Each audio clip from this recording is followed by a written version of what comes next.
welcome back to High Fidelity TV. We are a High Fidelity TV podcast. I'm your host, Joseph Ngo, and I'm here with my gracious co-host, Edwin Lee. How you doing, Edwin? Doing great. Good to be back, as always. And we're High Fidelity TV. You can always find us at highfidelitytv.wordpress.com. Email us at highfidelitytvpodcast@protonmail.com.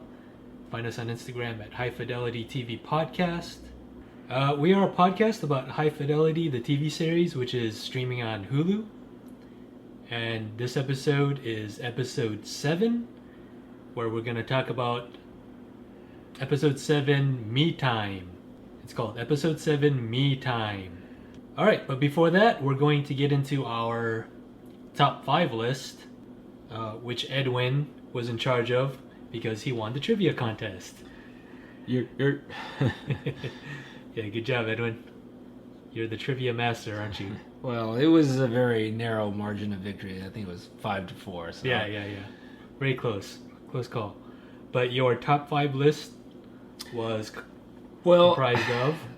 I was thinking about episode 7 and how it starts off where Rob is giving Clyde a hard time about liking fish, and she just can't deal with, She can't comprehend. Right. And obviously Clyde really likes it and he's into it, but he seems open-minded about the show that Rob takes him to. So I was just thinking about I don't like the term guilty pleasure, because if you like something, you like something, and you should like it without any qualifications. But, for lack of a better term, we all have songs that maybe we wouldn't have liked in our younger years, or when we were really into a certain scene or genre, we wouldn't be caught dead listening to something, or we think we're too cool, whatever it might be. Sure, yeah. So when you told me guilty pleasure songs, my criteria was something that I'm kind of embarrassed in hindsight to like, or like when you hear, you're kind of like, you kind of cringe, but at the same time you're like, I kind of like this, and you're embarrassed to like it almost, right? So what's your criteria for guilty pleasure songs? Yeah, I think it's a song that you wouldn't have admitted to liking.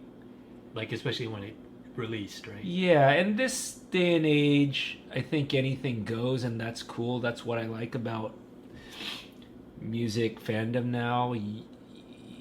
People are praised for having eclectic music taste, right. But I know when I was younger, you had your scene, you had your tribe, your subculture, and you couldn't veer from that. Okay. And so my definition of a guilty pleasure is it could be popular and the rest of the world could totally love it, but if by your own standards you didn't like it or would feel uneasy about openly, professing your love for this song or enjoyment, that's right. So in context for you, what would be what was your musical genre preference back then, and what would be kind of the opposite of that that would make you embarrassed, that would go against that grain? Yeah, good question. In my younger days, I was all about everything indie, whether it was American indie, British indie, underground music, stuff that you wouldn't hear on the radio. Mostly rock though, right? Yeah, indie rock, stuff that they'd play on college radio in the day. Okay. So the farthest thing away from that would be pure pop. Whether it's... For example? Like boy bands or... Like New Kids on the Block? Yeah. New Kids on the Block. That would definitely be... Would ABBA fit into... That's probably too old, but like... I guess it would kind of all be thrown in the retro pop category, so maybe that got a pass because it was Duran. Yeah, that would be okay. That would be okay now, of course. Even back then, because it was still in the new wave category. But I'm talking about like pop, like New Kids, Britney Spears, Okay. Backstreet Boys, Spice Girls, stuff Okay. like that. Yeah. Okay. So, you want to get into your top 5 list from 5 Sure. to 1? Yes. Number 5 for me would be Third Eye Blind, Semi Charmed Kind of Life. Yeah. Yeah, that would. Yeah, Yeah, exactly. That was kind of like that cheesy pop rock, but I remember I was in a 90s club and they were just playing boy band after boy band, Britney after Christina Aguilera, and I was just like, no more. And anything that was slightly rocky, whether it was they played some Green Day, they played No Doubt, they played Third Eye Blind. I'm like, okay, this is slightly more rocky than this really sugar-coated pop stuff. I'm like, okay. So I was like getting into it, and I was really enjoying it because compared to everything else, and so yeah, I enjoy it. Yeah. Okay, yeah, cool. I like it too. It's just I remember it mostly from like, coming of age teenage Sure, dramas like American Pie. Yeah, exactly. yeah, exactly. So, but yeah, that type of genre really filled up most of my high school youth as well. Yeah. So, number 4. Number 4, Mariah Carey, Always Be My Baby. Like, that was what I was talking about, that ultra pop. I would never, ever say that I would like Mariah Carey. And for the most part, I don't really like Mariah Carey's stuff, but she's got definitely 1 or 2 songs where I hear it, it catches my ear, and Always Be My Baby was definitely very hooky and catchy for sure. She still has a lot of club bangers. That's for sure. You like, what's the one of the like Fantasy? Fantasy, yeah. With ODB, Yeah. and so I can't think of anything else right now. But I have a vinyl record of her. Not My Everything. It's the remix with the Mobb Deep. Okay. Shook Ones Okay. sample. So Okay. I used to play that a lot when I spun vinyl. But yeah, she still has a lot of contemporary, well, not contemporary, but like throwback club bangers. So number 3. 3 is Spice Girls, and I could have thrown in whatever Spice Girls banger. And Spice Girls is kind of interesting because I was always into British alternative, and somehow they got included, like they would get written up in all of the British music magazines, NME, Q, Select, whatever it might be, Melody Maker. And so they kind of got swept up, even though they were really pop. But if I had to, Wannabe is a great song. Say You'll Be There, but I'm going to choose Stop. I remember watching a televised broadcast of the Brit Awards. I forget what year it was, and they performed Stop.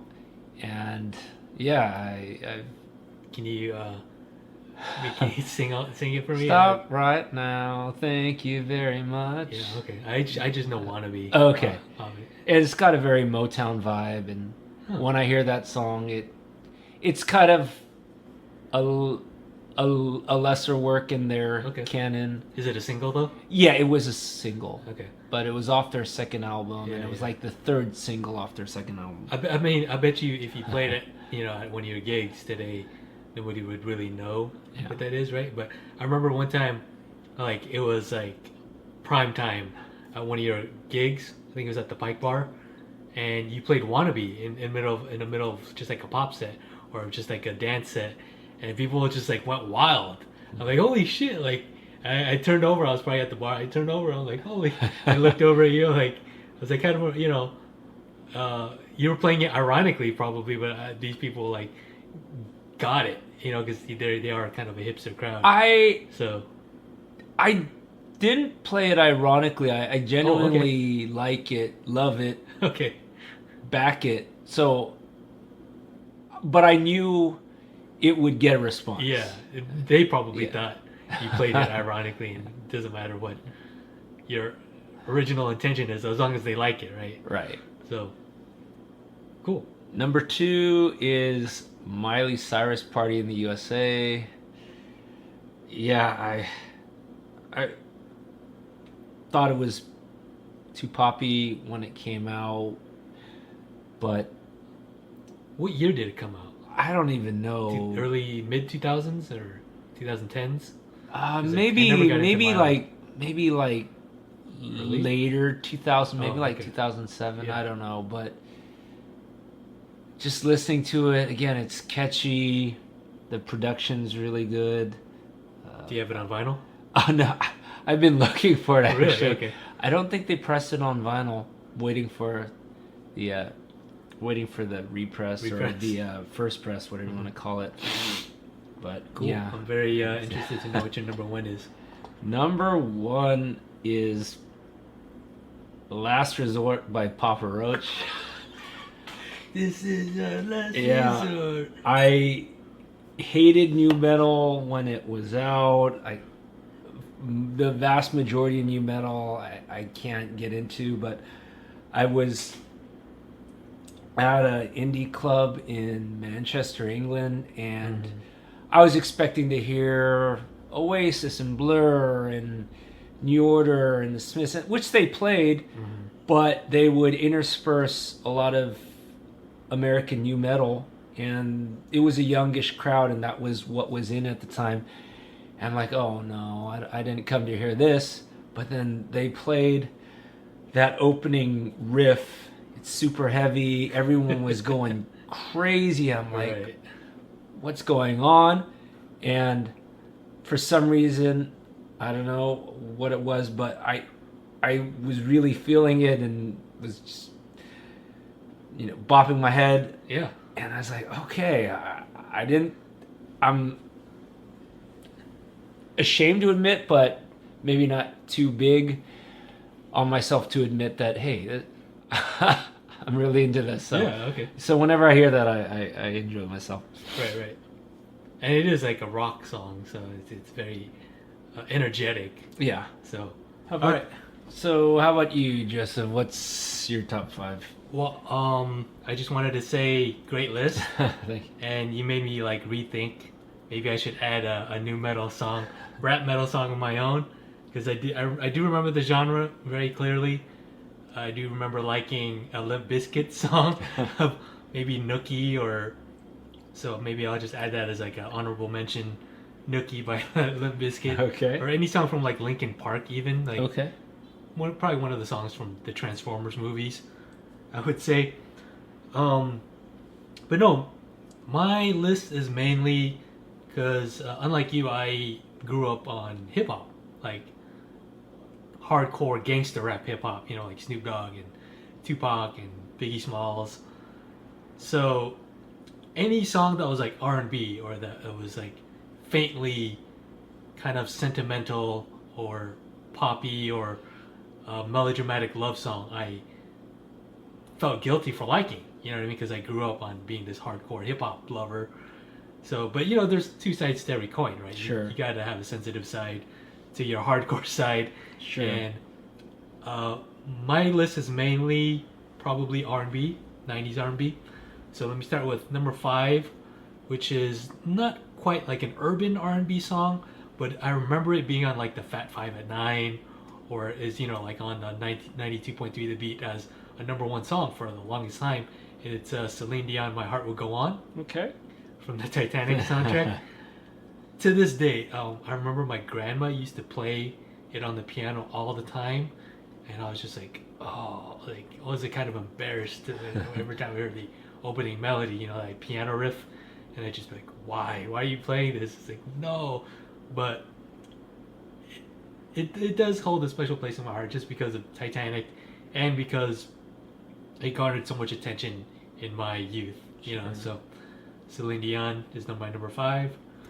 Number 4, a true R&B song, All for One, I Swear. Okay. I remember it just being, again, another one of those number ones on not only the Billboard charts, but the top Fat Five at 9, or one of those lists that they play at 9 p.m. You know, that the audience calls in to request all the time. It's like always going to be number one. It was like number one for weeks probably. So super sentimental song, super poppy, super lovey-dovey, embarrassingly lovey. I'm sure love that song. got played at a lot of proms. Oh my god, sure, yeah. I was like slow danced to so many times at my school dances. You can't even imagine. Anyway, my number 3, switching it up a bit to the alternative soft side with Savage Garden, Truly Madly Deeply. A great song. I hear it played at a lot of weddings. It's very sentimental. Got a great pop hook. I remember at the time I was just like, this is so sappy. Like, I would never like bump this, for instance, like roll my window down and bump it or so. I would just be so embarrassed for that, but I still probably would today, but at the same time, kind of would enjoy it to see what people's reactions would be. Number 2, a little obscure. I don't know if you've heard of this band 3T. 3T. I can't say that I'm familiar.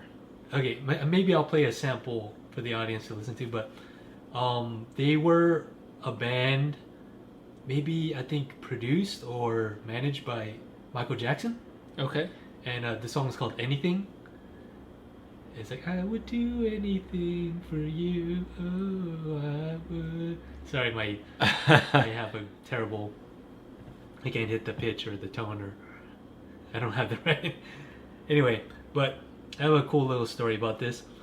Back in high school, I had a girlfriend, and I think at one point we broke up, and I was trying to get her back. And the only way I knew how was to, very like Virgin Suicides-esque, I would, back then, there was answering machines on these devices called landlines, called phones, and I would leave her messages, and I left her a message. I would always leave her messages with like love songs playing, and nice. So one time I played her Anything, because like, I would do anything for you, what I mean? Very embarrassing. But I just remember that song being very prominent in my youth. So sounds lyrically almost like Meatloaf, but I would do anything for love. Okay, sure, yeah. Much more soft, I would presume, than a Meatloaf song. Which brings me to my number 1. Another thing I had a guilty pleasure of was like alternative love songs, like the Savage Garden song, and this is another song very much of that ilk. It's the title track of the Dawson's Creek theme, Paula Cole's "I Don't Want to Wait." I don't want to wait for our lives to be over. So good. Yeah, it's every time I heard it play, almost like the Friends theme, I was just kind of almost like cringe in my seat, like why do I have to endure this, but right. That was like at the height of the Lilith Fair, I don't know, like Sarah McLachlan, Paula Cole, all that. What's that? Sophie B. Hawkins. Sophie B.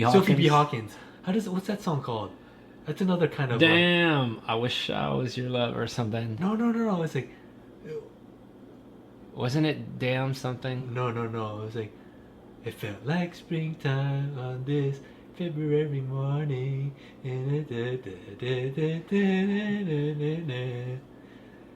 You were always.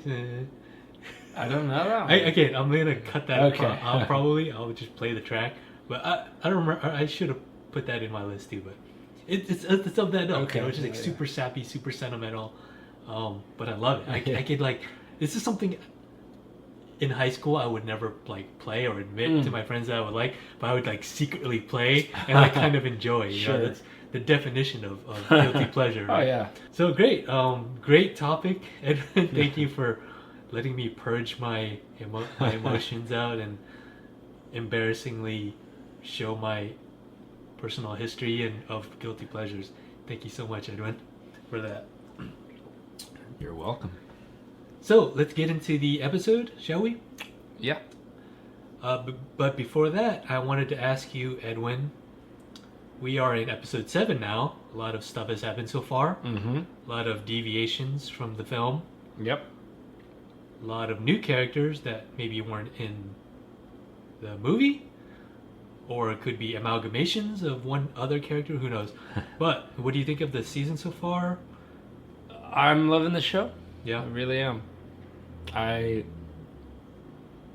was worried at first that it would wreck a perfectly good movie, but I think it's honored the movie but done its own thing, and I'm cool with that. Yeah. At this point, would you state a preference over which one you like more? I mean, nothing can touch the film, right? But yeah, I just like how it contemporized everything. sure. The movie was, I don't know how many years ago it was, but it was in that 20 time. years old. Right, it was in that time, but this is very now. Yeah. So, yeah, I like that about it. How do you think, in what ways, maybe really briefly, how it's deviating from the movie? That's a good question. Well, go go ahead. I think I brought this point up in a earlier podcast, but I think what records mean now is different than what records mean then. I think okay. then people who were listening to records and into records, they were always into that. They're lifelong music fans, but now, they sell records everywhere, at Target, at Urban Outfitters, maybe even at Walmart, who knows? And it's just more readily available, and it's more of a lifestyle thing. Yeah. And so it's kind of cool and kind of hip to be into records now. So the people that would go to championship vinyl in the series are probably different than the people that go to championship vinyl in the movie. Yeah. I think that's a key difference. Okay. Interesting. Yeah, I didn't think about, musically. I was thinking more plot-wise, but let me state a few examples of what I mean, how it deviates story-wise. For instance, longer stretches with Rob's new romantic interests, because it has to kind of flesh that part out, right? You can't be just spend a little time with Marie DeSalle and then move on, because we have a lot more ground to cover in a TV show, right? You have, like I said, instead of 2 hours, you have roughly maybe 5 hours, so you have to stretch a lot of stuff out. Clyde is essentially a character from scratch. I haven't seen him in the movie. There's no Clyde character in the movie. Maybe in the novel, we don't know because we haven't read the novel. In the show, there's not much time with Mac, where as opposed to the movie, Laura was pretty much a main character, and in the show, Mac is pretty much reduced to a supporting, secondary, even tertiary character. Just episodes, maybe 3 or 4, where we don't even see him. You know what I mean?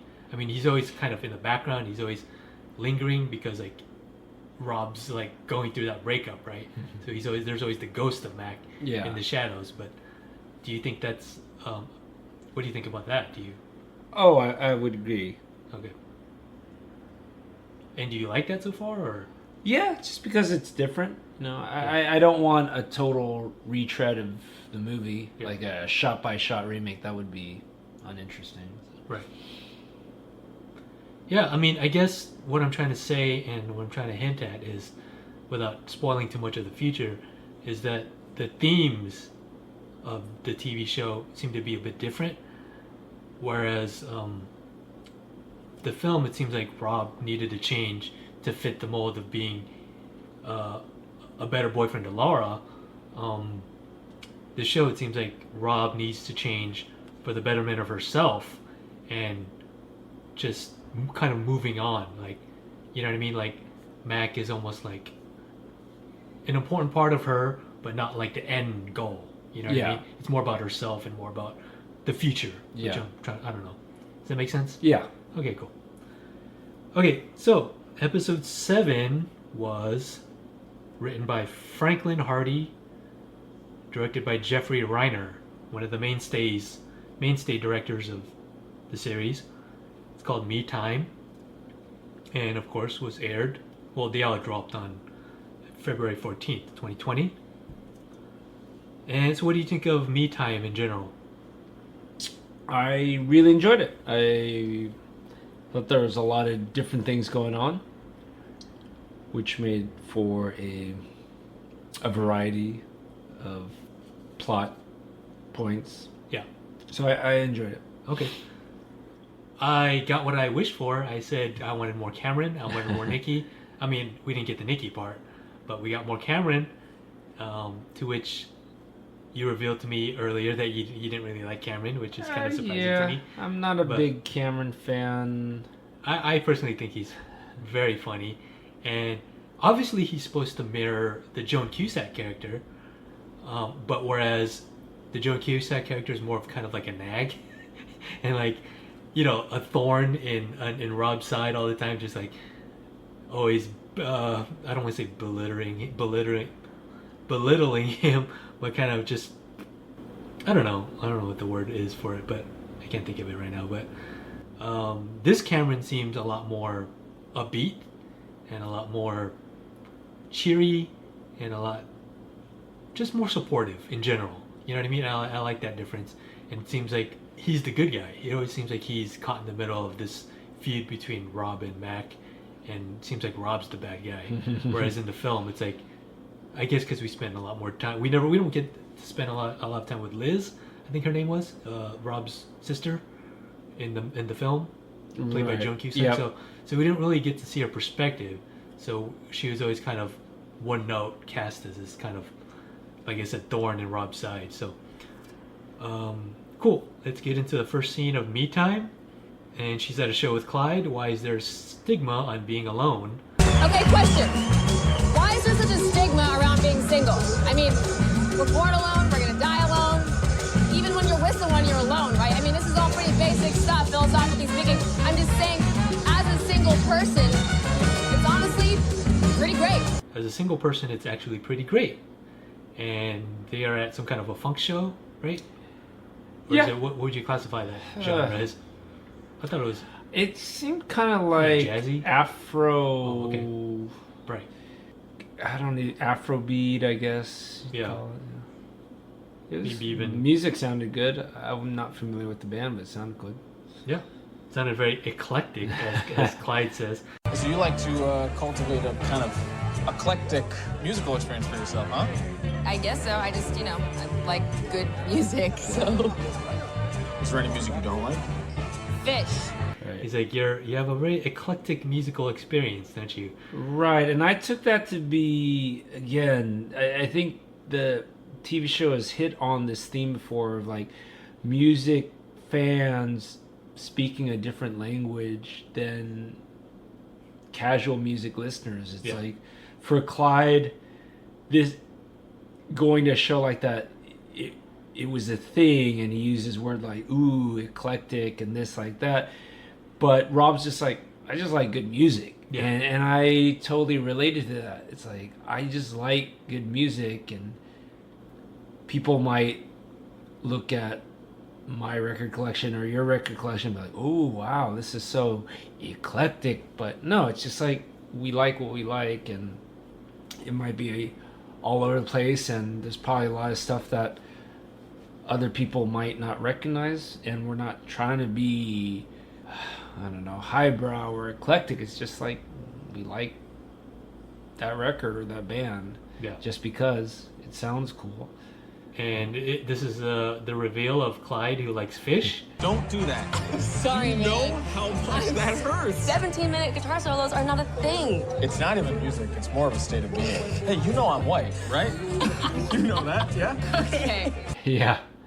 And she's like, he listens to fish. I can't. Or something like that. She's about to leave, too. Yeah. He's like, is it because I like fish? And she says something about like they have like 17-minute guitar solos, right? Yeah. And then somebody says, "I'll hit you." I don't know. Oh no, sorry, that's when I meant like.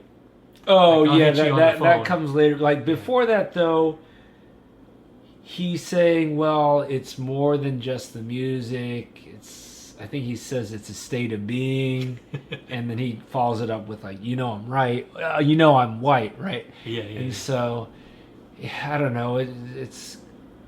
He was saying, it's maybe just more of like a cultural thing, Yeah. where it's just like more than just the music, but it's like a certain kind of vibe. Yeah, I like this scene because even though they kind of get into like a mini kind of tiff about their musical tastes, like you could tell like they enjoy each other's company, and then they have this like back and forth banter going on that it's very playful. Yeah. And you can tell they just get along, So.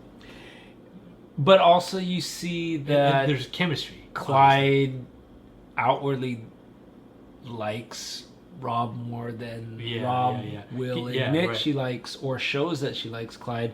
And so the whole thing of like hit me up, and She's like, no, I hit you that one time. And she's like, but he was like, oh, it was because of a voicemailer that I sent. So yeah, that, I mean, I've been there before. I think we all have. She's not that into you, or or he's not that into you, if that's the case for.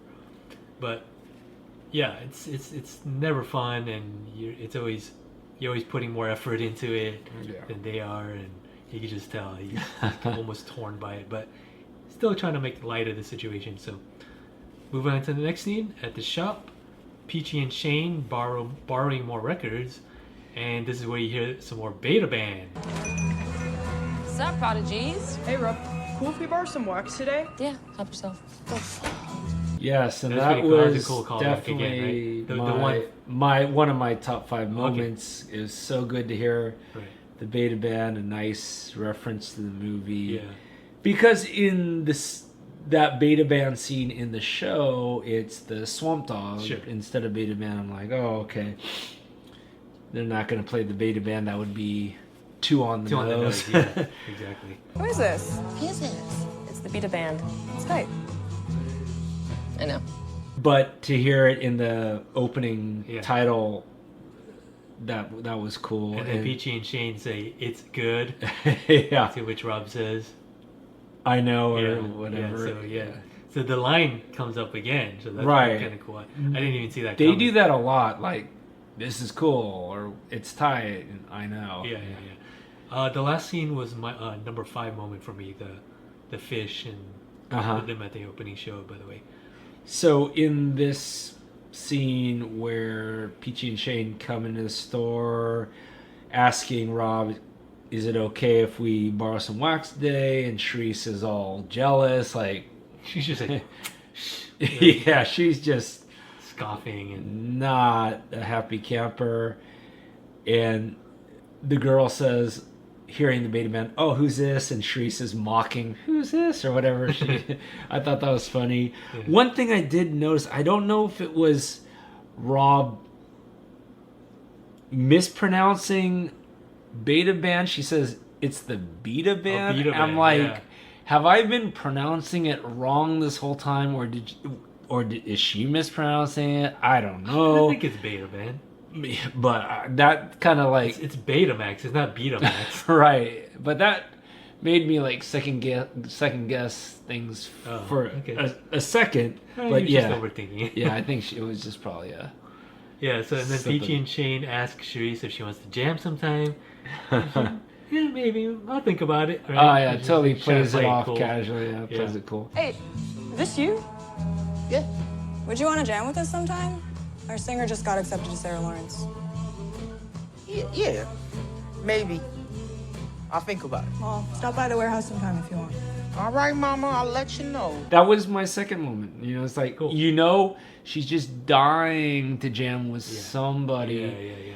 Yeah. And all the times before where people look at the ad, look at who she is, and just walk out and totally dismiss her, underestimate her, and finally these 2 cool kids are interested enough to want to jump. You know, inside she's just happy and Yeah.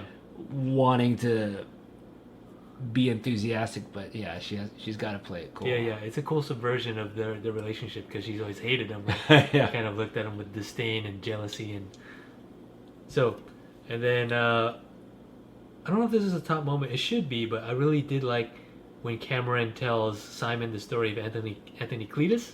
Anthony Kiedis. Oh, Anthony Kiedis. Yeah. Sorry, I don't know why I wrote Cletus.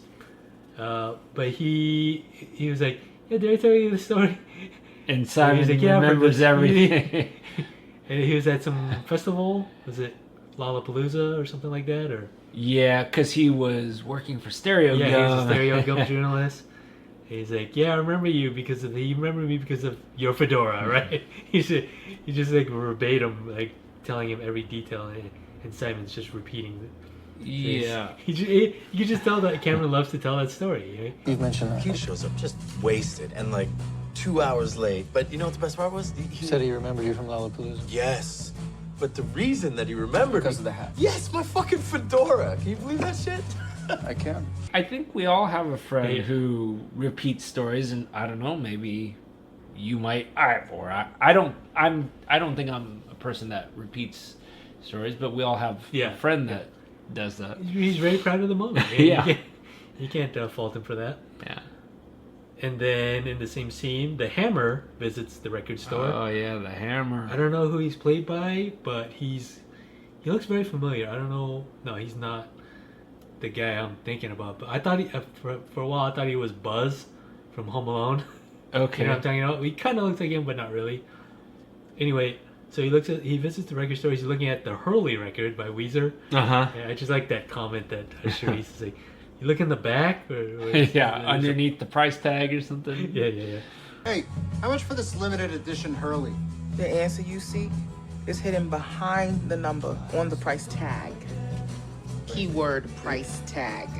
This side? Well, yeah, the Hammer comes in, and he's talking about how he went to Berlin and this and that, and that's when you see Cameron do what he does for the rest of the episode. Yo, you hear Ned Deach had a kid? No way. How's he doing?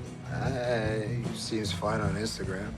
Well, you gonna hit him up? Or? Nah, he's probably got his hands full. Yeah, right. Yo, you wanna hit the Allied for a bit? You know what? Yeah. Fuck yeah. Let's get drunk. Right when Cameron hears that, he starts freaking out, right? He's like, oh shit, that's gonna be me, right? He's like, he starts freaking out low-key. You can tell in his face. Right, he doesn't want to become not cool. Yeah. He doesn't want to be forgotten. And I think when Hammer's talking about how he's been doing that and going here and going to Amsterdam, and he says to Simon, oh, he knows. I thought that was funny. Yeah. Just kind of judging Simon. I think he's starting to feel like his life's becoming inferior. He used to be this music journalist that used to be in all the cool places and talking to all the cool people and going to all the cool parties, and now he's not. And so I think he's starting to feel like his life's slipping away. It's a good point, and it's a good way to illustrate that, like in a not so direct way. Yeah. You know, even like when the scene starts and Cameron's. I didn't put this in my notes, but I just remember it because it's kind of still fresh in my head. When Cameron asking Rob what she did last night, she's like, nothing really. Went to a show, met up with a friend. He's like, that's the opposite of doing nothing. Right. So he's kind of like in his head already, like kind of missing out. And it's Right, it's still in his head. major FOMO, major. Exactly, yes. Yeah. Thank you so much for mentioning that. And then we have a slight little, we'll get to it later, but there's a guy who walks into the store. Yeah. And then we don't know who he is yet, but there's no way he's nobody because the camera, it doesn't linger on him, but at the same time, why did just this guy come in? And Cameron says coolest record store. Oh no, the Hammer says coolest record store in Brooklyn. Yeah. Best record store in Brooklyn. Top 5 songs about me time. I think cuts away to that, or Yeah. Top 5 songs about me time. Okay, I touched myself out of the vinyls. It's a little on the nose for you, but I'll allow it. My Ding-a-Ling, Chuck Berry. Okay. Cyndi Lauper, Sheba. Dancing with Myself, Billy Idol, and... Okay, I got it. All by Myself by Celine Dion. First of all, that's originally by Eric Carmen, and secondly, that song's not about masturbation. Or is it? I mean, I'm pretty sure it's all about how she doesn't want to be all by herself, anymore. Exactly, because she's tired of jacking and she needs some of that real good dick. Violent Femmes, Blister in the Sun. Holy shit, that's what that song's about, yo? But wait, why does he want to do it in the sun? He don't want to beat that shit off in the shade. Oh, boy. So, 2 songs I made note of. I Touch Myself, The Divinals. Simon says, that's a little on the nose for you, but I'll allow it. Yeah, pretty obvious, but, great song. I remember it from Austin Powers. Yeah, great song. I love the video. Blister in the Sun. That one, I didn't know what it was about. Yeah, so me neither. I don't even know what a Blister in the Sun is. I don't know how many times I've heard that song, but it just blows my mind when you find out what a song's really about. Yeah. A song that you're so familiar with, you're like, what? That's what it's about? I never knew that, and that's kind of... walking, something. Yeah. Something like that, yeah. I never even listened to the lyrics. But, yeah, that's the cool thing about music and songs. Yeah. Like, you could hear a song your whole life, and then something puts a new spin on it, and puts it in a new light, and you're like, whoa, okay. That's the thing I like about this modern age is like, if you can find all the lyrics online, Genius is a great resource for me, especially for me who listens to K-pop, BTS.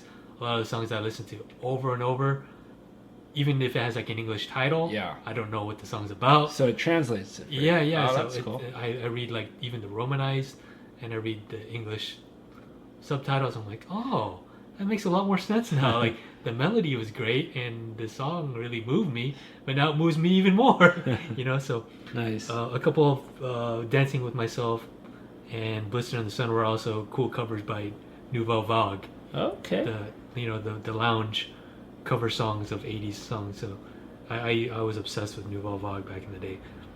Anyway, next scene, in the same scene, Cameron group text pretty much Rob and everyone he knows for the last hurrah at the Allied. What's up? My very special brother, who is still at the Allied, just group texts like 17,000 people telling them to go there for his last hurrah.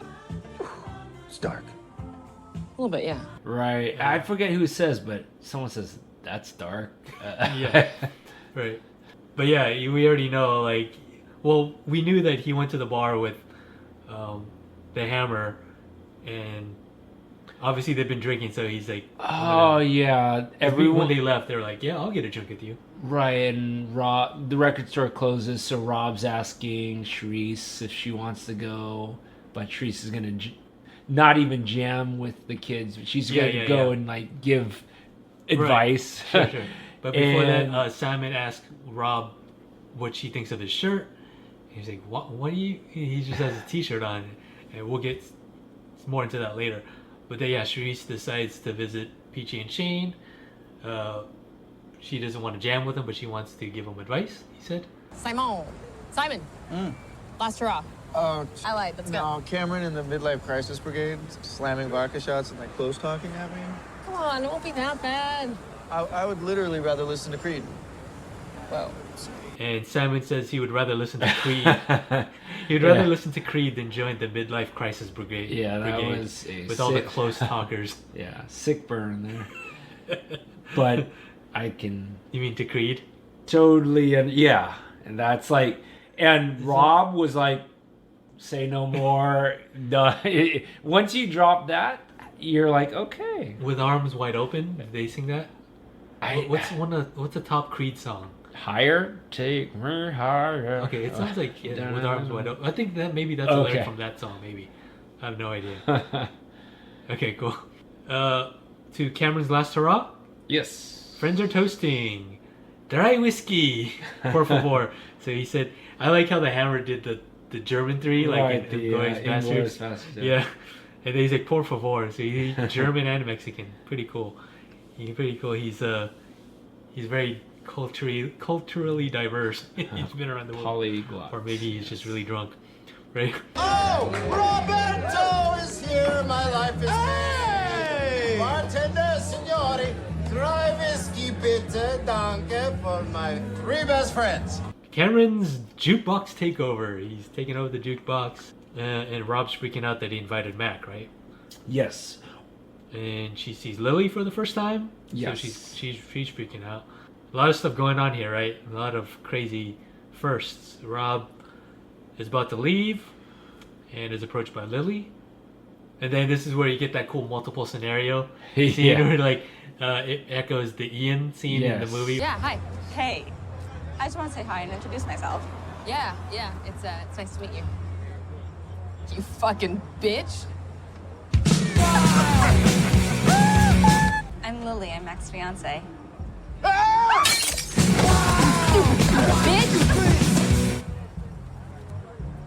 I'm Lily. I'm Mac's fiance. Hi, hey, yeah. They do that over and over, and then all these multiple like Barry and Dick will like slit his throat or like drop an air conditioner on him. Yeah. And so the same thing happens here, right? And Lily says that same line over and over, and then she's imagining all these different scenarios. I thought that was pretty cool. Yeah. Cool callback. And then Lily tries to clear the air to not make it weird. Let's drink until it's not weird. Yeah. And she's like, oh, first round's on me. Right. So Rob's like, what the fuck is her problem? Yeah. that was kind of cool. Because, she's playing all nice, but once she leaves, she's just like, what the? Yeah. Rob calls Simon. I love all these voicemails, too. Simon's like, why are you calling me? No one calls me, but text me. She calls Charisse, and Charisse says something funny in her voicemail, too. Hey, you got Simon. Nobody calls anybody anymore. Just send me a text.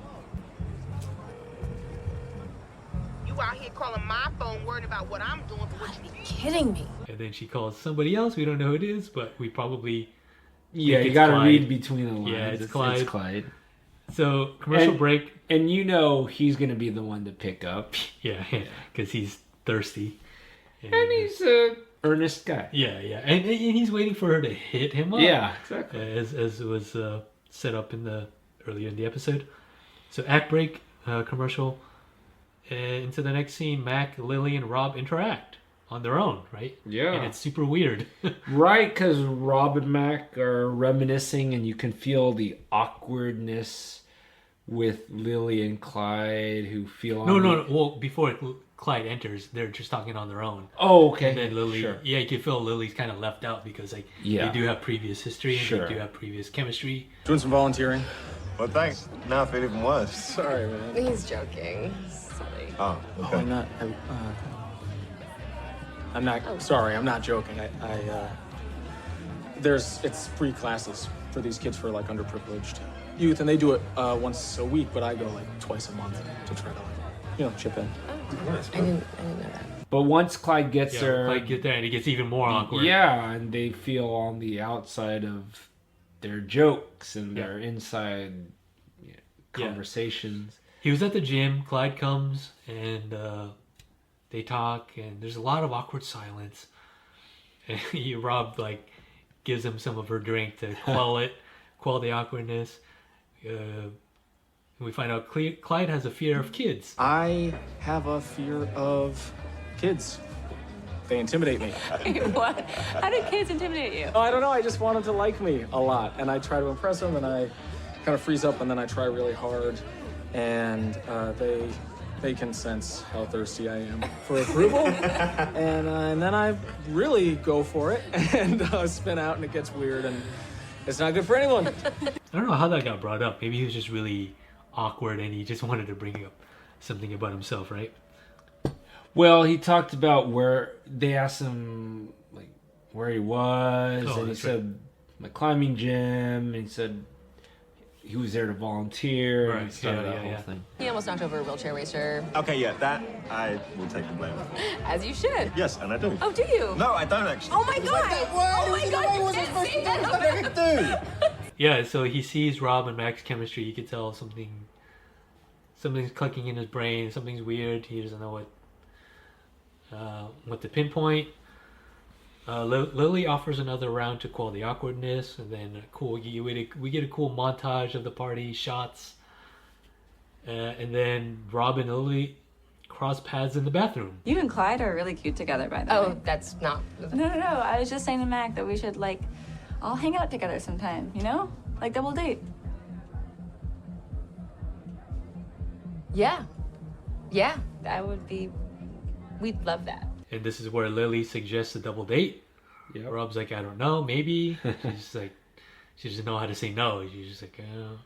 Right? Well, Lily assumes that Clyde is Rob's boyfriend. Oh, that's and right. Rob's like, oh, trying to downplay that.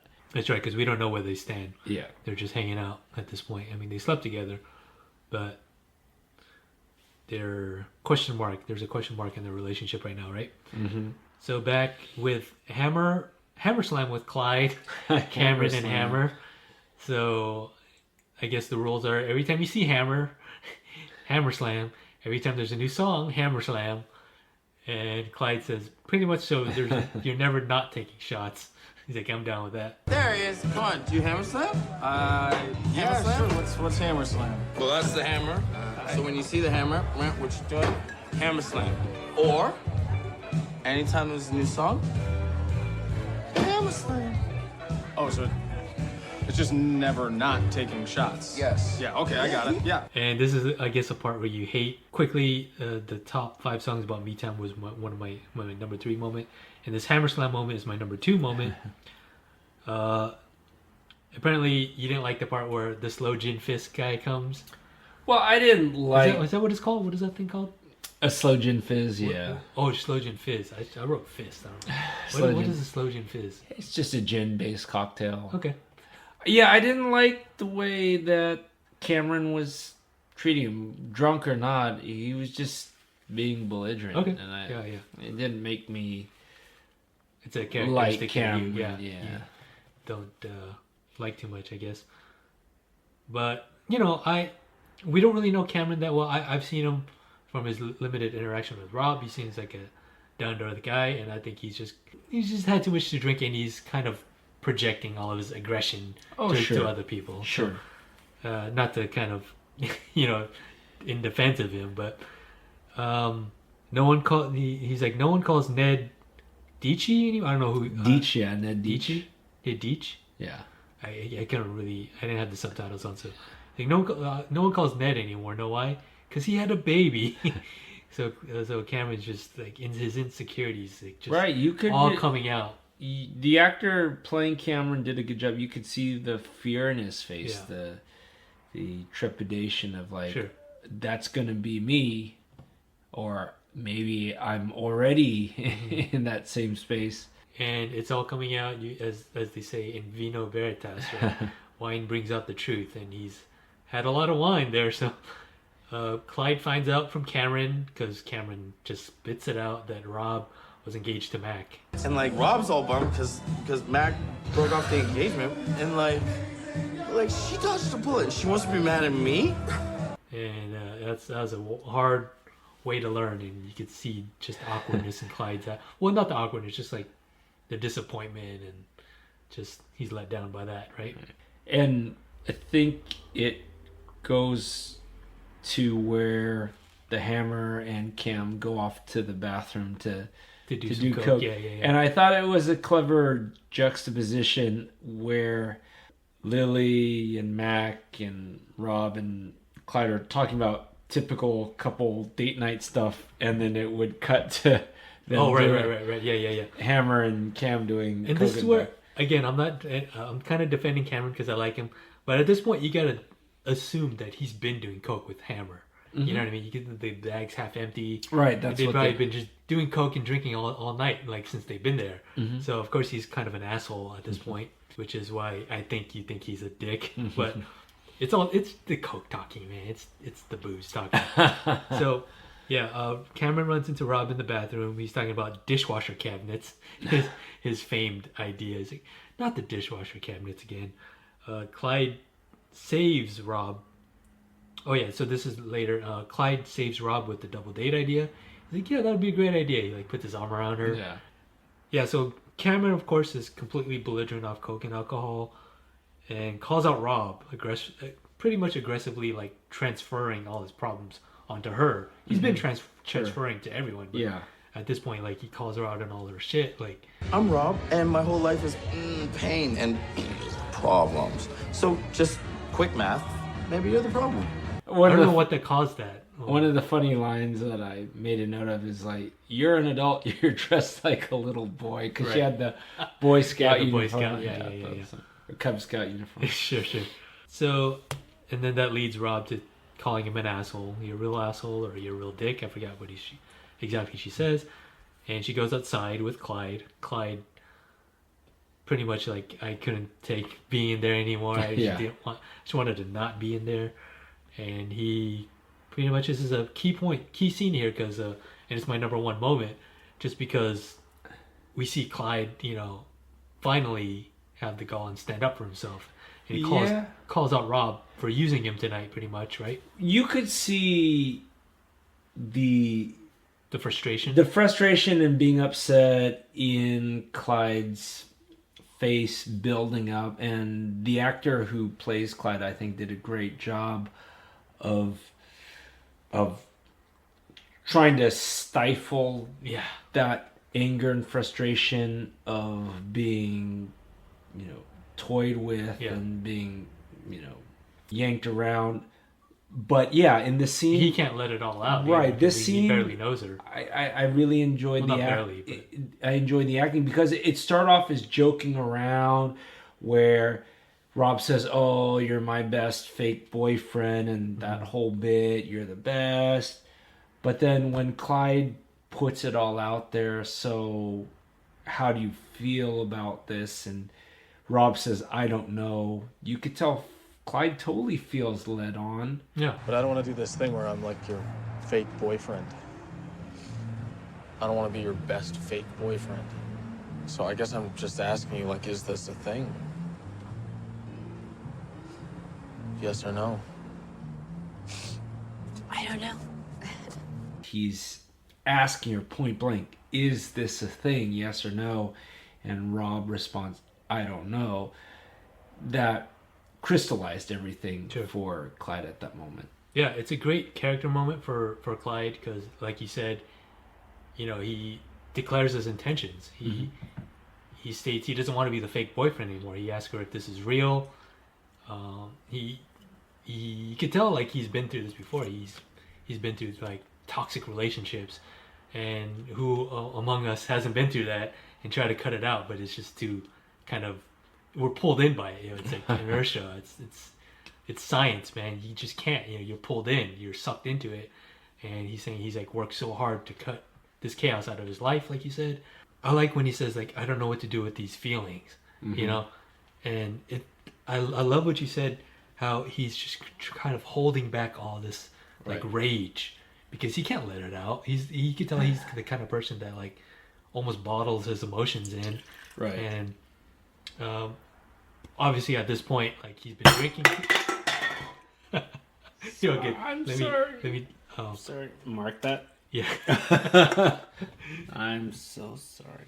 Yeah, obviously at this point, Clyde has been drinking as well, so the control is lost. He can't really bottle it anymore, and so he just lets it all out there. And I think it really surprises Rob too, because she doesn't know what to do with all that information either. She's confused. She's just like, "Okay, you hit me about all this. I don't know what to do with it." Even though they made out and stuff, but she even told her, "I'm confused," and she has unresolved feelings for Mac. It's obvious, right? But Clyde probably knows that.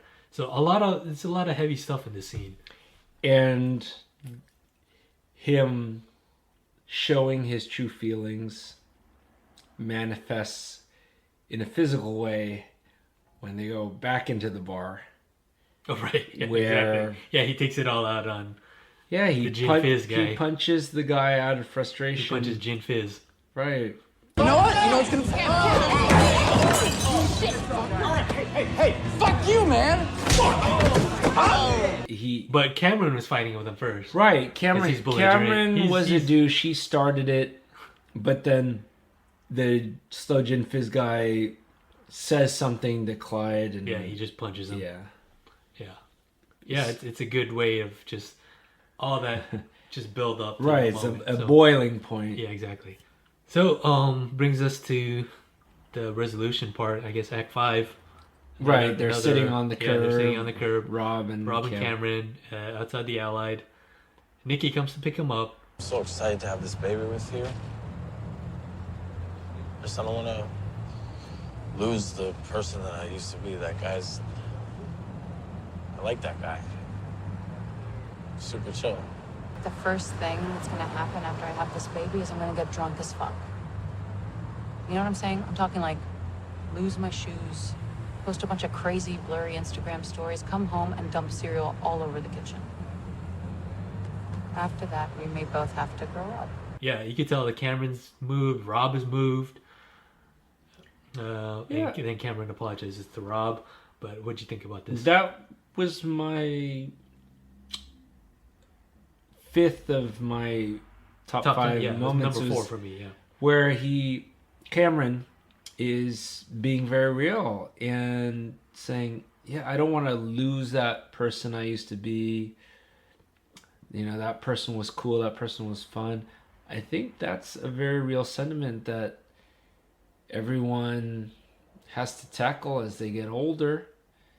Some people do a good job of holding on to who they were, and other people lose, you know, who they were.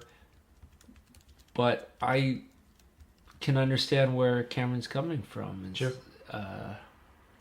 That's a very real sentiment. Absolutely. And Rob, you can tell Rob's completely moved by it. She's just, I don't know what the word is for it, but she's just in kind of a deep state of contemplation. She's alone on the curb. I mean, she's just alone in her thoughts, and you can tell she has a lot of self-reflection to do, and a real turning point for her, because she's just, you know, at a crossroads in her life. She's at the fork in the road. She needs to choose what road to go on, right? So, and that brings us to the end of the episode. Final thoughts and star rating for you, Edwin? I really enjoyed it. Like I said, there's a lot going on, from stuff in the record store to Cameron's last hurrah party, to Mac and Lily. So I give it a 4.5. Same. I gave it a 4 out of 5 as well. A lot of cool stuff in here. Again, I like that we got to hang out with Cameron. I'm sorry that you didn't like him as much as I did. I hope you see his true self later, because I think this is his bad side. Obviously, he's belligerent and drunk on alcohol and high off coke. So, and you know, he's pretty much purging his demons. He's going through a lot right now. And I like that we got to hang out with the trio in the beginning. So it wasn't just a completely Cameron-centric episode. And then a great turning point for Clyde and Rob's relationship. So really important episode plot-wise for our main character. So yeah, that brings us to the end of episode 7 of Me Time. Stay tuned for episode 8, where we will be talking about The Ballad of the Lonesome Loser, the Simon-centric episode. Very much looking forward to that. So thank you, Edwin, for joining me again. My pleasure. Again, you can find us at highfidelitytv.wordpress.com. Email us at highfidelitytvpodcast@protonmail.com. Find us on Instagram at highfidelitytvpodcast. You can find Edwin on Instagram at Bedwin Lee. Yeah, Bedwin Lee. At Bedwin Lee. And thank you guys, and we'll see you next time. And I don't know where they're taking me. You could end up